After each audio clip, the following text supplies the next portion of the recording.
বাঁচলো যে ভুবন বাজলো তো।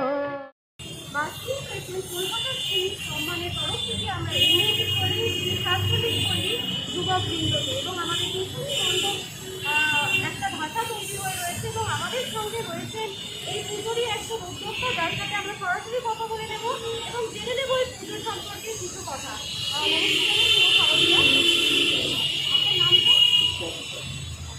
আপনাদের যুবকের প্রতি কত বছর সদর করবেন? 7 বছর সদর করবেন।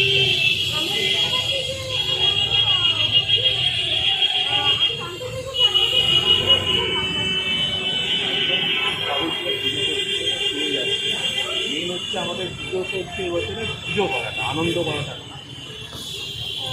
মায়ের মূর্তিও সাবিত্রী হবে আর আমরা দেখতে পাচ্ছি যে একদম রাস্তার ওপরেই আপনাদের মঠ, তো সেই ক্ষেত্রে মানুষ নিশ্চয়ই প্রতিমা দর্শন করতে আসবেন এবং সেই ক্ষেত্রে আপনাদের একটা করোনা প্রোটোকল বা যে সতর্কতাগুলো আপনারা নিয়েছেন, তো সেই ক্ষেত্রে আপনাদের উদ্যোগগুলো আমরা জানতে চাই। যেমন হচ্ছে আমরা এখানে সুপার ডিস্টেন্সের একটা গ্রাফ করবো, তারপর মাস্ক করবো, স্যানিটাইজার আছে, এইসব বিজ্ঞাপনের অনেক কিছু আরও কিছু করার চেষ্টা করছি।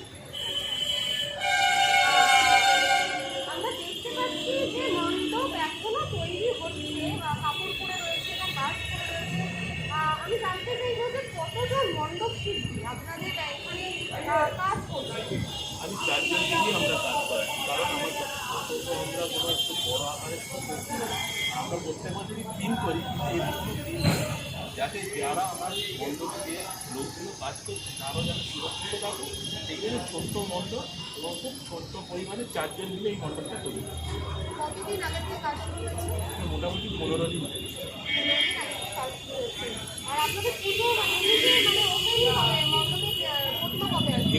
মণ্ডপের প্রতিমা আসছে রবিবারে, আমরা উদ্বোধন করে 21 তারিখে। 21 তারিখে মণ্ডপ উদ্বোধন করবো। আমরা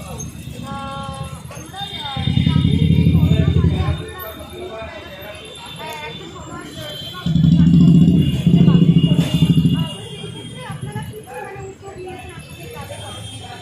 প্যান্ডেমিক ছিল, যখন লকডাউন ছিল আপনারা জানেন, আমরা আমাদের ক্লাবের তরফ থেকে পাড়ার যাদের সাথে বসে তাদের খাওয়া দাওয়া, তারপর আপনার যত সামগ্রী নিত্য পরিমাণ জিনিস যেগুলো আমরা বিতরণ করি, এই ইয়েতেও আমরা নতুন প্যান্ডেল আমার বাচ্চাদের এবং বয়স্ক মহিলাদের শাড়ি। আমরা কথা বলে গেলাম এতক্ষণ 47 যুবকবৃন্দর একজন উদ্যোক্তার সাথে, পুজো উদ্যোক্তার সাথে এবং তাদের পুজো বিষয়ে কিছু কথা। আমরা দেখতে পাচ্ছি যে একেবারে সাবেকি আনায় ওনাদের মণ্ডপ সেটা হচ্ছে একদম সাদামাটাভাবে এবং মণ্ডপ সজ্জার কাজ অনেকটাই বাকি, কিন্তু খুব শীঘ্রই ওনাদের মণ্ডপ তৈরি হয়ে যাবে এবং খুব শীঘ্রই হবে ওনারা বলছেন, কিন্তু অবশ্যই খুব শীঘ্রই রয়েছে এবং খুব কম সংখ্যক মণ্ডপ শিল্পীকে ওনারা কাজ করাচ্ছেন যাতে এই করোনাকালে কোনো রকম অসুবিধা ওনাদের মধ্যে না হয় বেশি মানুষজন দিয়ে কাজ করিয়ে। তো সেই পুজো মণ্ডপের সামনেই আমরা এই মুহূর্তে দাঁড়িয়ে রয়েছি এবং জেনে নিলাম এই পুজো মণ্ডপে এবং এই পুজোর কথা। প্রত্যেক বছর তারা থিম করে, কিন্তু এই করোনাকালে তারা একেবারে থিমের দিকে এগোয়নি। মণ্ডপের দেবীও হবে একেবারে সাবেকি প্রতিমা এবং মণ্ডপ সজ্জা একদম সাবেকি আনায় হচ্ছে।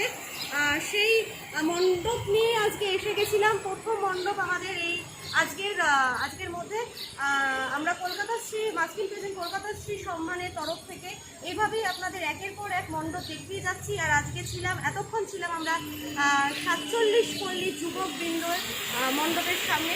আরেকটি মণ্ডপ নিয়ে আমরা ফিরে আসবো। আপনারা চোখ রাখুন মাস্কিং টাইমসে আর দেখতে থাকুন, আমাদের সঙ্গে থাকুন, কারণ আমরা একের পর এক এই মণ্ডপ প্রদর্শন করে আপনাদের দেখাচ্ছি। দেখতে থাকুন আর আমাদের সঙ্গে থাকুন। মৌমিতার সাথে ক্যামেরায় স্বাগতাপতির রিপোর্ট, মাস্কিং টাইমস।